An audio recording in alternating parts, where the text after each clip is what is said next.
malam Pak. Setelah tadi yang kita lakukan seperti ngobrol sedikit, anamnesis dan juga tentang pemeriksaan yang setelah saya lakukan dan juga pemeriksaan yang tadi Bapak lakukan di ruangan lain.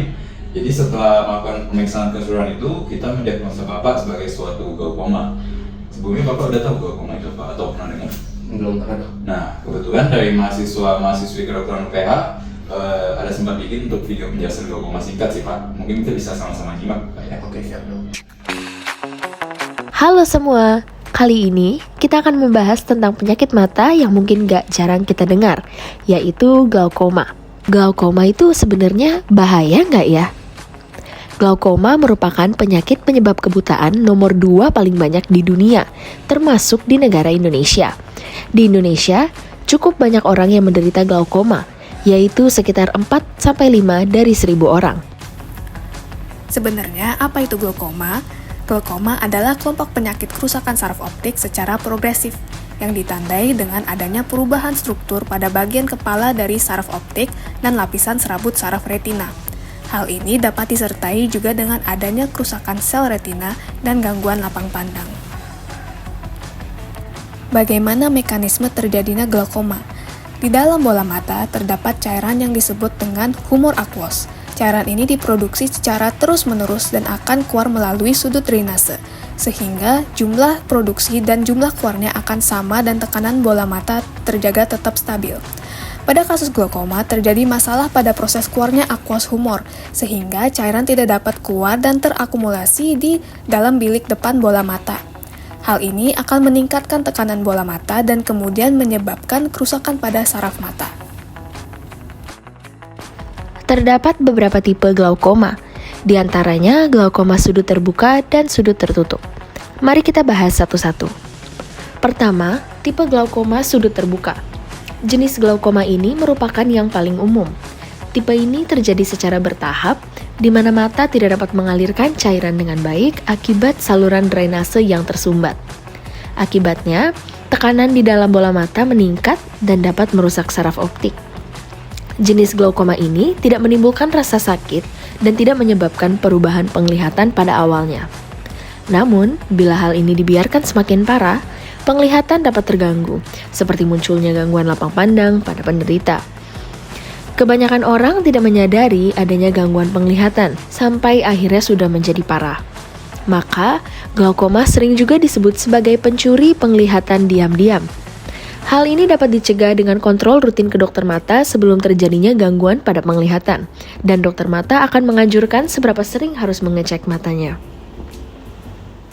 Lalu, yang kedua yaitu tipe glaukoma sudut tertutup. Pada tipe ini, jarak antara iris mata sangat sempit dengan sudut drainase cairan di mata. Iris menghalangi sudut drainase, sehingga cairan menjadi terkumpul dan tekanan bola mata meningkat dengan cepat. Hal ini disebut juga sebagai serangan akut dan merupakan keadaan gawat darurat yang harus segera ditangani.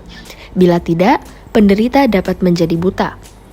Beberapa gejala awal dari serangan dapat mencakup penglihatan kabur, lingkaran cahaya, sakit kepala ringan, atau nyeri pada bagian mata. Orang dengan gejala ini harus diperiksakan ke dokter mata sesegera mungkin. Serangan glaukoma sudut tertutup juga mencakup hal-hal seperti nyeri hebat di mata ataupun di dahi, kemerahan pada mata, penurunan penglihatan atau penglihatan kabur, melihat pelangi atau lingkaran cahaya, sakit kepala, mual, dan muntah. Apakah orang dengan suspek glaukoma memiliki gejala? Orang dengan suspek glaukoma bisa saja tidak memiliki gejala, namun saat dicek tekanan bola matanya tinggi. Dan resiko untuk benar-benar terkena glaukoma pada orang tersebut lebih tinggi dari orang pada umumnya.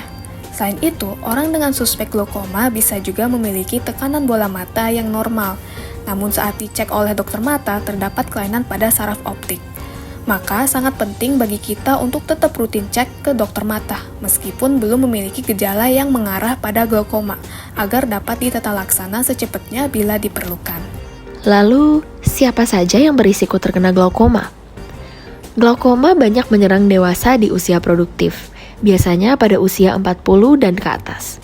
Namun, beberapa individu yang juga memiliki resiko tinggi terkena glaukoma, antara lain adalah individu yang memiliki riwayat glaukoma di keluarga, ras Asia, Afrika, ataupun Hispanik, Individu dengan tekanan bola mata yang tinggi, memiliki mata minus atau rabun jauh, dan mata plus atau rabun dekat, pasien yang pernah mengalami cedera di bagian mata, penggunaan obat steroid untuk waktu yang lama, memiliki kornea yang tipis di bagian tengah, memiliki saraf optik yang menipis, dan mereka yang memiliki riwayat penyakit kencing manis atau gula, migrain, tekanan darah tinggi, dan masalah kesehatan sistemik lainnya.